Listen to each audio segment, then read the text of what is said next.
Hey everybody, welcome to Watch What Happens Live. I'm your host, Andy Cohen in the Bravo Clubhouse. I'm Andy Cohen from Bravo Programming and Andy's blog at bravotv.com, and I'm so psyched. My hair was black and curly, and I really like it. And I'm really butch. Hey everybody, it's Andy from Bravo, and I'm here at my desk to look back on 2007 Bravo style. In 2007, the thing that was powering us were our competition shows.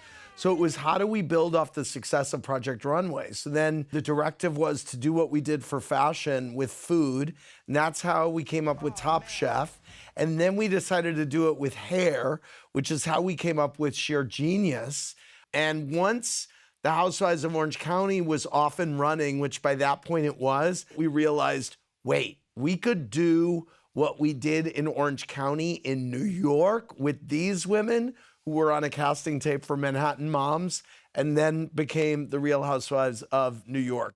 I was sending really newsy emails to my bosses about what was happening in Bravo programming, sometimes from the set of those shows, and they said, Andy, you've got to do a blog. I would write not only about what I did the night before, but I would write about Bravo shows. Sometimes when Bravo talent would come to the offices, I would have my assistant bring a camera into my office and I would just interview the Bravo talent and we would post it up on the internet. I love the Real Housewives. I mean, my big moment from last season of Real Housewives was Vicky freaking out about that family van. This was the only experience I had on camera. So that was kind of the early beginnings of Watch What Happens Live, actually.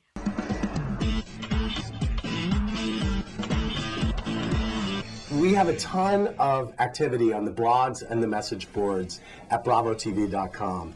Wow, I'm like a Dom top. I still have that shirt, by the way. I would go out to Englewood Cliffs, New Jersey, where CNBC is located. And I basically broadcast from a closet. Jason Comas was my producer, who's still at Bravo. It was me and a guest or two, and we were taking live calls and emails, but I literally had a computer there. It was meant to be the only interactive talk show. We have a phone call. Caller, do not bore us, please. What's your name and where are you calling from? Hey, this is Mickey from Connecticut. Hey, Mickey, what's up? I was wondering, actually for Daniel, did you see Ryan's blazer in this episode? What's up with that? What did you think? And also, why are you guys all wearing V-neck sweaters? One of the first shows, we had 30,000 people watching live, and they could not believe. And that really showed us there is an audience for this, and there was possibility for it. That's right. Somebody cool. What's up? Who's on the phone? Caller, say your name. Hi, this is Nick Varios from Los Angeles. It's time for Andy's Word Association. I'm gonna clap, but I have no idea what it is. What it is I'm gonna throw a name or a word at you, and y'all are gonna say the first thing that comes to your head. It's time to play my favorite game. Would you rather? Right now? No. I'm so proud of myself. Okay, I'm gonna ask you quick questions. I mean, it's so wild. Everyone looks like such babies, including me. And that was Daniel Vosovic in the first clip from Project Runway, I think season 2. And I think the guy that he's on with is his boyfriend, maybe. I think. I could be wrong. And I love those little graphics that we had. And I clearly was so proud of those graphics. We did, I don't know how many episodes from CNBC in Jersey. And at that point, we were able to move to a digital studio that had been built in Rock Center. Hey, everybody. Welcome to Watch What Happens Live after the show. Project Runway has just ended. We're live. We're in Rockefeller Center in studio. I don't know what studio number this is. It seemed like the big time to me that I was now doing the show in Rock Center. I thought it was really cool. Are you excited? Yeah. Tim Gunn, Diane von Furstenberg, fashion legend. Can we play a quick game of word association? Would you rather do it? with A-Rod or Guy Ritchie? Say your ideal partner were to walk into the room. Can you describe him for us? Yes, it's Anderson Cooper. Anderson, where are you? You should ask Bunny's nail.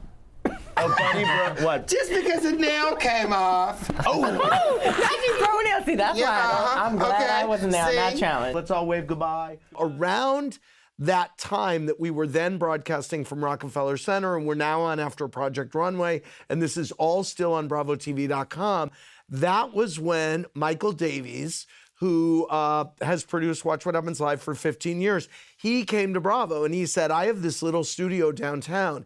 You could do that little online show for not a ton of money if you do it from my studio, and we could broadcast it on Bravo. And Bravo picked up the show.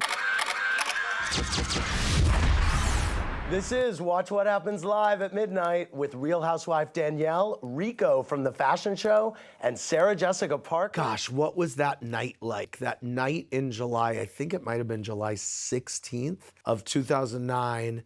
And, you know, interestingly enough, I was so excited. I felt super, super comfortable, and I was surprised. I remember going into the bathroom to take one pee before I went on the air, and I remember looking in the mirror, and I remember thinking, you're not nervous.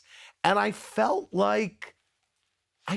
of felt like it was meant to be, to tell you the truth. We pulled this little Bravo Clubhouse out of our butts for about $5,000.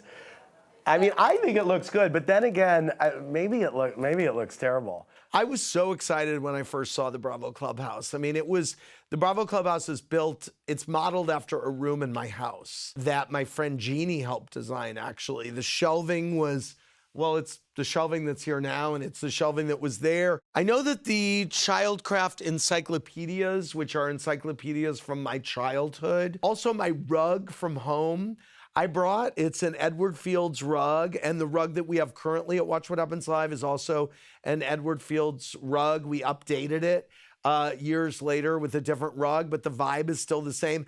And that Edward Fields rug that was the original rug in the clubhouse, is in my daughter Lucy's room today. So that is a piece of history. Those chairs were chairs that I brought from home. So literally the stuff was from me. What we would do in the early days, we were on at midnight, we would watch the show back. Me, Deirdre Connolly, my still executive producer, Michael Davies, and the team, and Eli. And then Eli and I, and sometimes whoever the guest was on the show, would head on over to the Boom Boom Room, which is the best, most beautiful room in New York City. And we would shut it down, literally, which is crazy. It would be a Thursday night, and we'd be there till 4 in the morning. Now, I had to work the next day. I was a programming executive still, so I would have to be in pitch meetings by 10 a.m. But it was so exciting to me, the fact that I had a talk show, and I wanted to celebrate. What can I say? And I was already well on my way when I would leave the clubhouse. We remodeled the set a little bit. We figured out a way to have a little more space, and we said, oh, we're gonna have a bar. And then we were like, oh, wow, we can put someone behind the bar. At the beginning, we just had a lot of hot people. There's a guy named Michael Dean that you can find on Instagram. Michael Dean probably bartended more than anybody in the early days. At the beginning, my parents bartended a ton. We would have husbands of housewives bartend, really anyone we could grab. And over the years, it has become a place that we've liked to showcase charities or small businesses or authors of books that I love or authors of books that my staff loves. I mean, it's really evolved into its own little thing. Release the shot ski, everybody. Standing down? No, we're just going to do it right here. My staff are such fans of Bravo that they come up with the funniest games. The amount of times that we've had Teresa on, and we have every kind of word game that we'll play with her, and we know that she's gonna mess it up in a really funny way, and that she'll have fun with it. Okay. No, All right. We're Okay, we're done. We were playing a game with Christina Ricci, one of our stupid games. This one may be one of the dumbest ever. And it was called Ricci Around.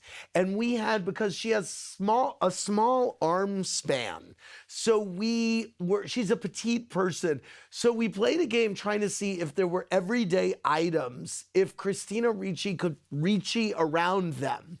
So we brought out a shark dressed in a shark costume, and I think it was our PA Chase, who was the original gay shark. It may have been Mike Robley, who still works for us, who has portrayed the gay shark for many years, who's amazing. But we bring out this shark, and the shark was super queenie. And I offhanded was like, "Are you a gay shark?" I said to him. And then we were all remarking after the show, well, that was funny that we had a gay shark on the show. And then I think we said, I think maybe we had bought the shark costume, and we were like, let's have that gay shark back. And the gay shark wound up bartending and ringing the doorbell. And so that was the birth of the gay shark. It goes to show how simple Watch What Happens Live, the show that you're watching now, is. I mean, the stars are bigger, but it's games and conversation. I mean, we're still doing the same thing in essence.